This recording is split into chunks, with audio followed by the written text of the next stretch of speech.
નમસ્કાર દોસ્તો, સ્વાગત છે તમારું આપ સૌની શહેરી ચેનલ યાની ગુજરાતી યુટ્યુબ ચેનલમાં. હું નિકુંજ પરમાર આપ સૌનું હું તહેરીર સ્વાગત કરું છું. તો મિત્રો, 60 થી 79 વર્ષના વયના પેન્શનોના પેન્શન લઈને સરકારે આપ્યો મહત્વનો આદેશ. તો મિત્રો, પેન્શનધારક છો તમારા માટે આજના વિડીયો ઉપયોગી બનશે. વિડીયો શરૂ કરતાં પહેલાં ચેનલમાં નવા છો, ચેનલ સબસ્ક્રાઈબ કરી લો. તમને ચેનલ પર સરકારી કર્મચારી, નિવૃત્ત કર્મચારી, પેન્શનધારક બાબતે પગાર, પેન્શન, ડીએ, ડીઆર, એચઆરએ અન્ય કોઈ પણ અપડેટ આવે હરેક અપડેટ આપણી ચેનલ પર કરવામાં આવશે. તો આપણી આ ચેનલ લઈને ગુજરાતી યુટ્યુબ ચેનલને સબસ્ક્રાઈબ કરીને બેલ આઇકન બટન દબાવવાનું ભૂલશો નહીં. તમે રોજના રોજ તમને આવી માહિતી પેન્શનને લગતી, સરકારી કર્મચારીને લગતી બાબતે હરેક અપડેટ આપણી ચેનલ પર કરવામાં આવશે. તો આપણી આ ચેનલ સબસ્ક્રાઈબ કરીને બેલ આઇકન બટન દબાવવાનું ભૂલશો નહીં.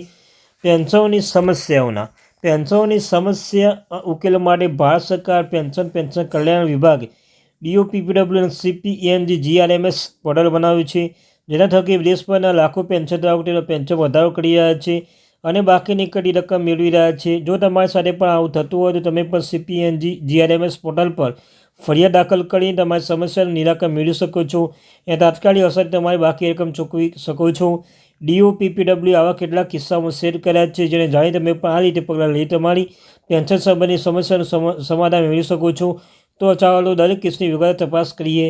પહેલો કેસ છે કે પેન્શન માટે ખોટી કપાતની રકમ ચૂકવણી.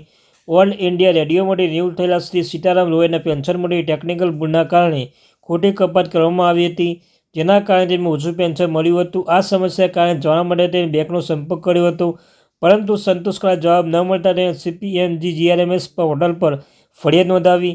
આ ફરિયાદ સંબંધિત બેંકને મોકલવામાં આવી હતી અને 21 દિવસ સુધી નિરાકરણ કરવામાં આવ્યું હતું ને ખોટી રીતે કપાયેલી રકમ તે ખાતામાં જમા કરવામાં આવી હતી. બીજો છે 7 દિવસની અંદર ફેમિલી પેન્શન લેવાની ચૂકવણી. સુશ્રી વસંત મલ્લિકા, જો સ્વશ્રીના પુત્રી છે, તેઓ છેલ્લા વર્ષો તેમના પતિ મૃત્યુ પછી કુટુંબ પેન્શન મેળવવામાં વિલંબ થયો હતો. 11/7/24 સંબંધિત વિભાગે તેમના તમામ દસ્તાવેજ જમા કરવામાં આવ્યા હતા, પરંતુ કોઈ જવાબ ન મળવાના કારણે તેને પોર્ટલ પર ફરિયાદ નોંધાવી હતી ને આ ફરિયાદ સંબંધિત વિભાગોને મોકલવામાં આવી હતી. એને માત્ર 7 દિવસની ફેમિલી પેન્શન મંજૂર કરવામાં આવ્યું હતું, બાકીની રકમ ચૂકવવામાં આવી હતી. ત્રીજું છે 15 વર્ષની પછી 13.67 લાખ રૂપિયાનું આજીવન બાકીની રકમ LTA ચૂકવણી. સ્વર્ગસ્થ ગવર્નર JDR સુભાષચંદ્ર ચારની પત્ની શ્રીમતી સરસ્વતી દેવી તેમના પતિના મૃત્યુ પછી આજીવન બાકીની રકમ મેળવવામાં મુશ્કેલી સામનો કરી રહી હતી અને ઘરના સુભાષચંદ્ર માનસિક સ્વાસ્થ્ય સમસ્યાને કારણે 3/10/90ના રોજ આર્મીમાંથી નિવૃત્ત થયેલા. 2008 થી 2019 સુધી તેમનું ફેમિલી પેન્શન ચૂકવવામાં આવ્યું ન હતું. શ્રીમતી સરસ્વતી દેવી 22/10/23ના રોજ પોર્ટલ પર ફરિયાદ નોંધાવી હતી. સદર પ્રયત્નો અને ફોલોઅપના લીધે તેમના કેસના ગંભીરતાથી લેવામાં આવ્યા હતા અને તેના બાકીની લેણાં સફળતાપૂર્વક ચૂકવવામાં આવ્યા હતા.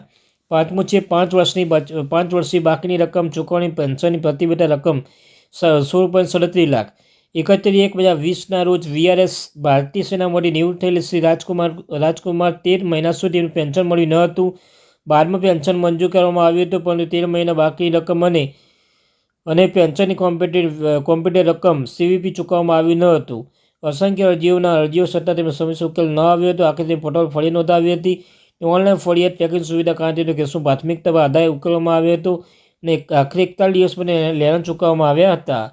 નિષ્કર્ષ મિત્રો, CPNG/GRMS પોર્ટલની પેન્શનોની સમસ્યાનો હલ કરવામાં મહત્વની ભૂમિકા છે અને આ પોર્ટલ માત્ર પારદર્શી અને ઝડપથી ઉકેલ ખાતરી જ નથી, પરંતુ તેની પેન્શનધારકોને તેમના હક મેળવવા માટે પણ મદદરૂપ થશે. તો મિત્રો, આ હતી મારી. Thank you very much watching my video. જય હિન્દ, જય ભારત.